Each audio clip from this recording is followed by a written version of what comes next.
Ngayon, dito yung sabi niya na may pumutok. Ito to. Yan, diode na to. Kasi chinik na nila ni Bossing to eh. Okay, yung diode na to. Ngayon, may pumutok na diode dyan or isa sa mga kwanto eh, pass recovery diode din. Yung value, hindi ko na alam. Yung value kasi nawala na yung kabiyak niya. Pero dito, makukuha naman dito. Kasi kaparas lang to eh. Tingnan natin kung kaya. Kaya isumuin. Mukhang magpapasko tayo na puro trabaho nito. Concert Power Plant na K10 galing Batangas. Okay, galing Batangas ito kay Sir John Lawrence. Ito yung pangalan niya and the number. Galing Batangas pa ito. By the way, shout out and then maraming salamat kay Bossing nito na taga Batangas na pinagkatiwalaan tayo na gawin yung unit nila. Ang layo ng Batangas, dinala pa rito para ipagawa dito sa atin. Okay? Inulit natin, Concert K10 na power plant. Ang issue nito ay may pumutok daw. Nagpapatugtog na si Bossing, biglang may pumutok daw. Channel 1 yata or channel channel 1 kasi pagbukas ko, nakahang na ito, yo. Yan, nakahang itong dalawa. Ang problema, pinaghang nila na dapat nilagyan ng tanda. Kasi dami niyang sakit, oh. Mamaya magkamali ka ng pagbalit yan eh. Okay? Kasi tiningnan na nila daw to, sinubukan nilang trial binuksan tapos tiningnan siguro baka isip nila baka fuse lang. And then may bumigay yata daw dito na may fuse ba to or wala? Okay, bumigay yata dito basta may pumutok daw na parang diode. Sabi niya dito, kaya nakahang ito. Okay, yung channel 2 daw is good. Okay, good daw yung channel 2 pero hindi na natin ipa-plug to. Hindi na natin ipa-plug in para sigurado. Diretso troubleshoot na lang tayo or pwede naman natin i-plug in ng easy cord or pwede natin i-on to na nakahang itong channel 1. Okay, kumbaga ihang yung channel 1 para makita yung channel 2. Pero hindi na siguro, diretso na lang tayo troubleshoot. Okay? Pero bago natin simulan yan, promotion muna tayo agad siyempre. Sa mga hindi pa nakapag-subscribe ng YouTube channel natin, paki-subscribe, pindutin mo yung bell button sa gilid, select mo yung all. Yan, kapag napindot mo na yan, manonotified ka kapag meron tayong bagong upload na video. Nag-upload tayo ng video, isang beses, dalawang beses kada araw. Okay? Ngayon, retso ka na tayo. Kalas na kagad tayo dito. Tingnan natin kung saan banda yung sabi niyang may pumutok na parts. Baka sa ilalim siguro. Okay, kalasin ko muna itong board ng channel 1. Kinalas ko na yung board ng channel 1. Okay, ang ganda. Linis na linis pa yung board nyo. Ito ang sinasabi ko guys na yung trimmer ng mga old school na amplifier tulad nitong Concert, Magos, yung mga Sibinta, ano pa ba, Krill, Mikkel, madalang lang masisira yung trimmer nila. Tulad nito, papapansin nyo, kinakain na ng kalawang yung body niya kasi nga binuhusan nila ng rugby yung pinakaikutan para hindi magbago yung resistance. Binuhusan ng rugby ngayon, ang resistance yan, goods na goods pa rin.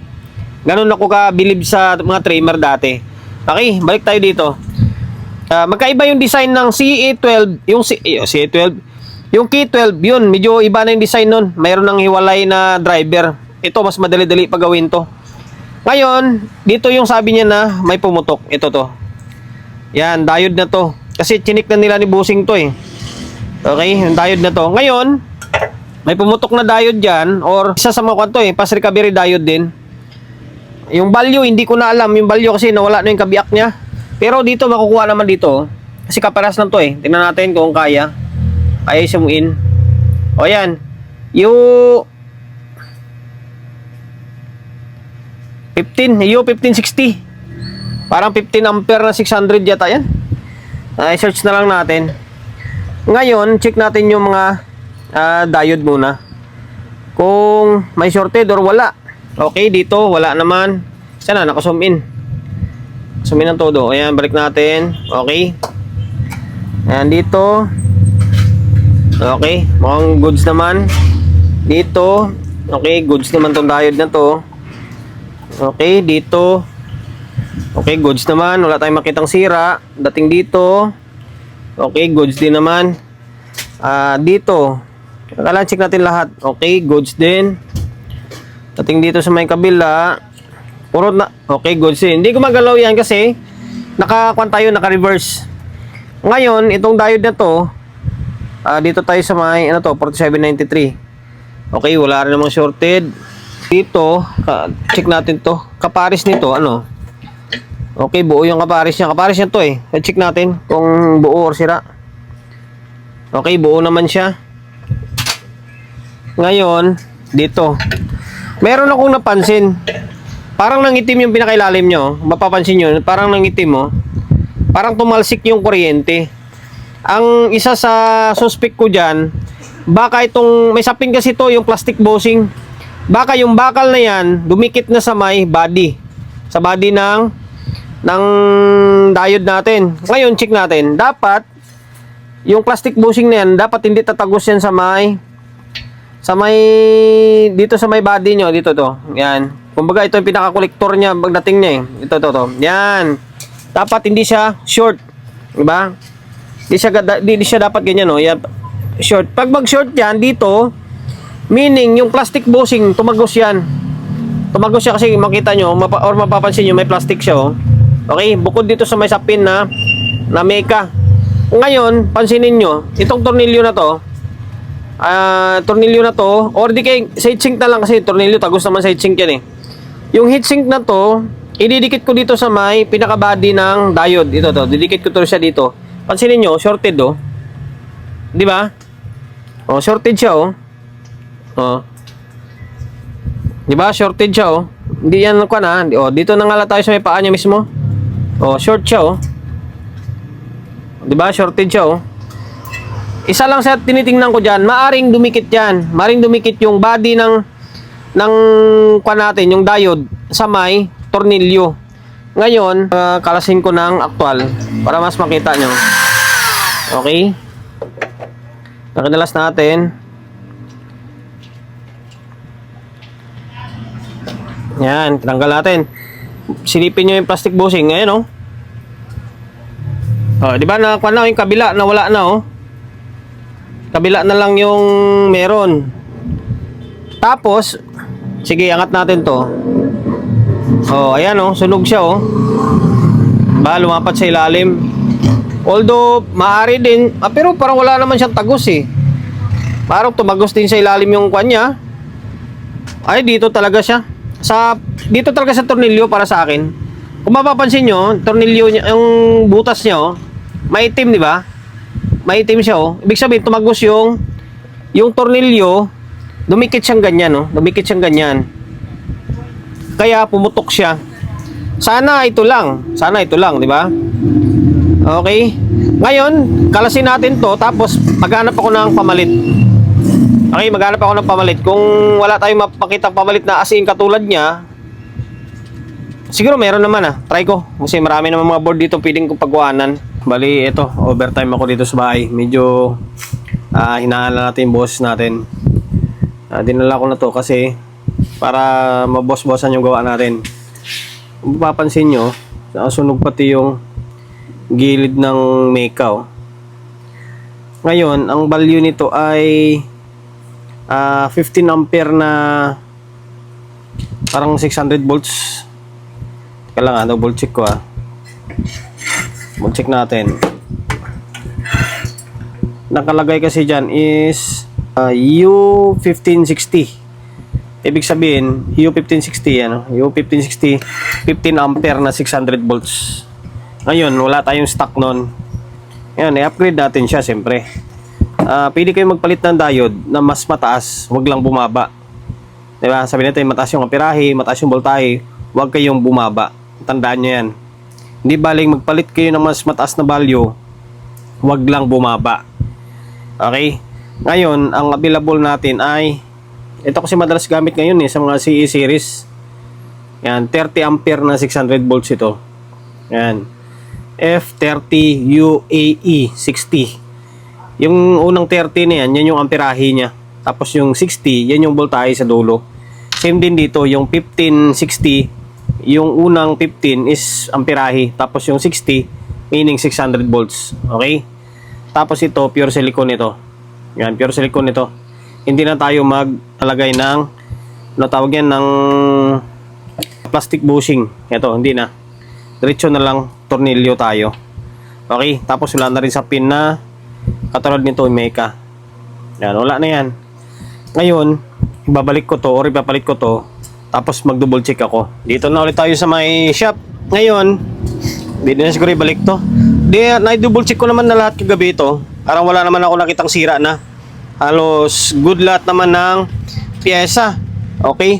Malaman na lang natin to kapag salpak na natin sa supply kung may problema pa na iba. Ito, nilagay na natin tong yung diode natin. Papansin nyo, wala na siyang sapin, wala na siyang plastic bushing. Ayan, pure silicone ito. Okay, ngayon balik natin. Balik ko muna itong board, tapos para malaman natin kung may problema pa. Sana wala na. Naibalik ko na yung board natin. Ayan, nakabalik na lahat-lahat. Okay. Ngayon, tinesting ko na, okay na yung amplifier. Ang problema, wala siyang audio. Pambira na yan, pakita ko sa inyo. Wala man lang umusok, oh. Okay, nag-relay, nag-normal mode siya. Ngayon, may nakakabit na speaker to. Wala ako sa mood mag-vlog ngayon. 24 na ngayon eh. Actually, 26 ko pa sana gagawin to. Kaso, habang nag-antay na ang customer na isa. Kung mapapansin nyo, ito may signal, oh. Channel 2 yan, may signal. Itong channel 1, wala. Wala siya, walang audio. Pero, kapag yung audio na to, inilagay ko siya dito, magkakaroon na signal dito. Meaning, okay yung amplifier. Ngayon, ginalaw-galaw ko naman yung mga switch na wala, ayaw pa rin eh. Ayaw pa rin. Kaya nakapagtataka. Tapos kapag ito naman, nilagay ko siya dito, wala talagang audio dito. Meaning, yung output signal ng sa channel 1 papunta dito, wala talaga. Ngayon nakakanto, nakaparallel pa ito ah. Ito, nakaparallel to. Yan, nakaparallel sa taas yan. Wala talaga siya, oh. No? Pero yung channel 2 meron, oh. Para isipan, no? Wala, oh. Ngayon, gagawin ko dito, isa sa pinaka problema dito, ito, kung paano mo to tanggalin, yung sa may bending post. Kasi hindi ito nakatornilyo, nakahinang siya pa, medyo mahirap siya gawin. Ngayon, kaya naman siguro to, try kong hinangin to mga IC dito. Try ko kung sundutin kung kaya. Pag hindi, wala, baklas talaga tsagain talaga itong baklasin, no? Mahirap baklasin to. Okay, malamang may problema sa may back panel kung bakit wala siyang audio. Ito talaga ang isa sa pinaka-hassle sa may concert, oh, yung pagbabaklas, oh. Kaya pagbaklas dito sa may bending post. Di katulad sa mga bagong labas ngayon ng mga detornilyo lang. Ito, hirap. Kailangan maghinang ka talaga ng todo. Kailangan kargahan mo ng todo. Okay, ngayon ito, first move na ginawa natin dito ay hinang muna. Hininang muna natin to. Ngayon makikita nyo, may bakat na flux, oh. Umamit ako ng flux ngayon eh. Kaya medyo marumi. Pati dito, although parang may hinang dito na ng una. Hindi ko alam kung sila naghinang yan. Although dito, hindi pa naman nabaklas to eh. Ngayon, nasira yung audio tracer natin. Ang ingay niya, siguro nasundot siguro sa voltahe yun.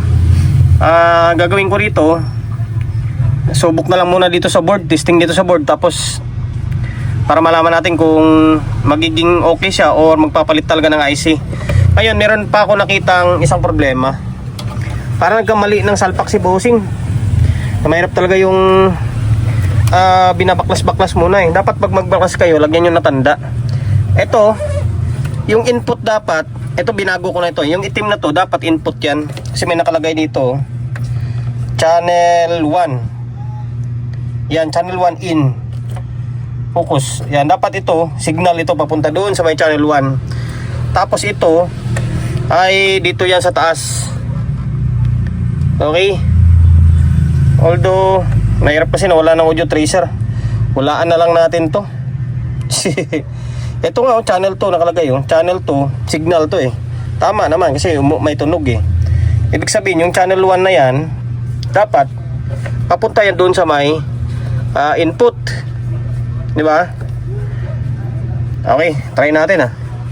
Hinang lang muna. Tapos itong mga switch, although para may contact cleaner naman ah. Okay, testing natin. Naglagay tayo ng audio input. Try natin. Okay, bali eto na, nakuha na natin, nainang natin yan. Naman na, okay naman. May maluwag pa. Ngayon, wala talaga, oh. Wala pa rin talaga. Channel 2, alam ko yung channel 2 na to ay okay, gitna nga natin. Mayroon talaga yung channel 2. Channel 1 wala talaga siya, oh. May problema talaga. Okay, kailangan natin maggumawa ng audio tracer na panibago. Audio tracer. Wala na sa audio tracer ko dito. Gawa tayo ng panibago para mahanap natin ang pinaka problema nito. Putik na yan. Dahil ayaw gumana to, gagawin ko dito ay papalitan ko tong IC. Apat na to. To 1, 2, 3, 4. Ito 5532 lang naman gamit dito. 5532 to lahat. Tapos ito LM339. Okay, meron din tayo nito. Kapag ayaw pa rin mamaya, palitan na rin natin to. Sa ngayon ito muna, palitan ko muna lahat ito. Okay? Dahil wala tayong audio tracer, palitan na lang natin ng isang palitan lang. Sabay-sabay na. Dami naman tayong stock ng LM5532 eh. Okay, palitan ko muna. Tinanggal natin to, lahat to, apat na. Ayan, apat na piraso to. Hindi ko na pinag-isa-isa kung saan yung may sira. Basta binaklas ko na lang agad eh. Marami naman tayong stock niyan. Sa totoo lang, nag-i-stock talaga ako ng ganyan kasi madalas tayo nagre-repair ng power amplifier na madalas din nasisira itong OP amp IC. Okay, 5532 to. Ngayon, ayan na siya, oh. Medyo marumi lang dahil mayroon siyang yung thermal paste. Ito, thermal paste. Yan. Brasin na lang natin yan. Or di kahit hindi man brasin yan, okay lang naman yan. Non-conductive naman yan eh. Okay, pinalitan natin yan. 1, 2, 3, 4. Kapag ayaw pa rin yan, palitan natin itong LM339 mamaya, oh. Sa ngayon, lagay ako ng audio input. Okay, lagay ako ng audio input. Okay, ngayon ito pinlag na natin to. Mauga-uga talaga yung mga kanan niya, oh. Mga sakit na niya. Ngayon, na natin. Sana gumana na. Okay, play natin yung laptop natin. May customer kasi, sabi ko bukas pa yung trabaho natin kasi actually 25 ngayon, December 25. Naglilinis ako. Kaso sabi ko wala tayong pang-upload kasi wala tayong stock na video. Kaya ito pinipilit ko na matapos. Okay, natin ng ayun, oh. Nagkaroon na ng signal, oh. 'Di ba? Meron na. Itong isa, mukhang ito yung wala. Or ano kaya? Baka maluwag lang ito. Stereo nga na, ay mono nga natin. Ayan, mono. Okay na. Okay na. Ayan, oh. Nagsisignal sila parehas, oh. 'Di ba? Speaker na lang kulang nito. Yung isa, kaya ayaw siguro gumana yung kapag naka-stereo kasi yung socket lumuwag, oh. Ayan, lumuwag siya. Pero yung channel 1 meron na, oh. Okay, imuno natin. Ayan, kapag nakamuno yan, ganyan labas niya. Tumutugtog siya. Parehas. Okay na.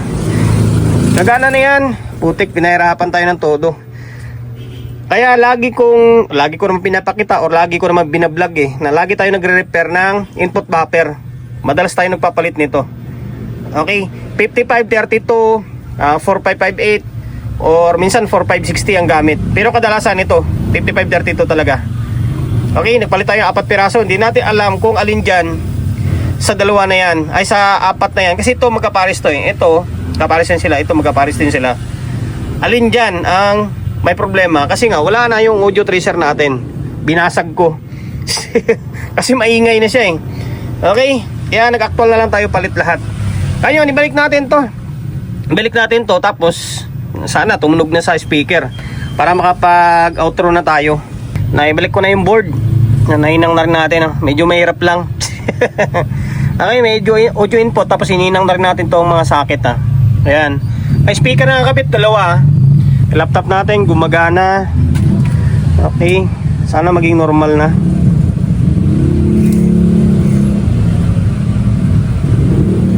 Yan, naka normal baud na siya. Yun oh. Yung audio na oh.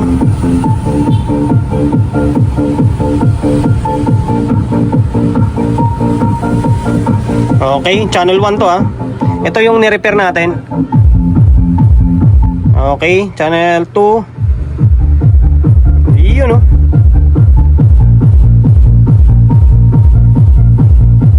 Okay na. Pahabain pa ba natin yung oras natin dyan? Hindi ko alam kung ano nangyari, bakit nasira yung input buffer niya. Kasi binaklas kasi nila ni bossing ito. Kasi nga sinilip nila eh. Hindi ko alam kung bakit nagkabali-baliktad. Ito guys, tip ko sa inyo, kapag mag-DIY kayo ng unit nyo, lalo sa mga kable, make sure na maglagay kayo ng tanda. Lalo na kapag pare-parehas yung socket. Pares, sabihin natin 3 pin. 3 pin lahat na kahilira, maglagay kayo ng tanda. Pwede nyo sunugan or pwede kayo magmarking ng mga pintel pin. Okay? Kasi once na pinagbunot nyo sabay-sabay yan, ngayon, hindi nyo na alam yan kung saan nyo ibabalik. Okay, hanggang sa maaring masira. Lalo kung yung voltahe may lalagay mo sa signal, di ba? Ayan lang. Ito, pumutok yung diode dito. Tapos yan, oh, binalta natin yung OP amp na IC nya. Sana nakapagbigay ulit ideya tayo sa mga kapwa natin technician na medyo bago-baguhan lang. Take note ha, medyo bago-baguhan lang. Sa mga master, wala, very basic na lang sa kanila ganitong klaseng gawain. Ayan, kung paano mag-repair ng concert na K10 na merong pumutok and then wala siyang audio. Ayan.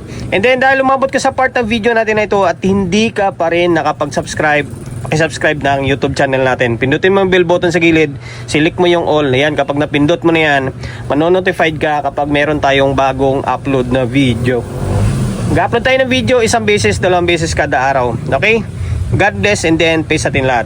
Kay Sir ng taga Batangas pala, kay Sir John Lawrence, okay na tong unit mo.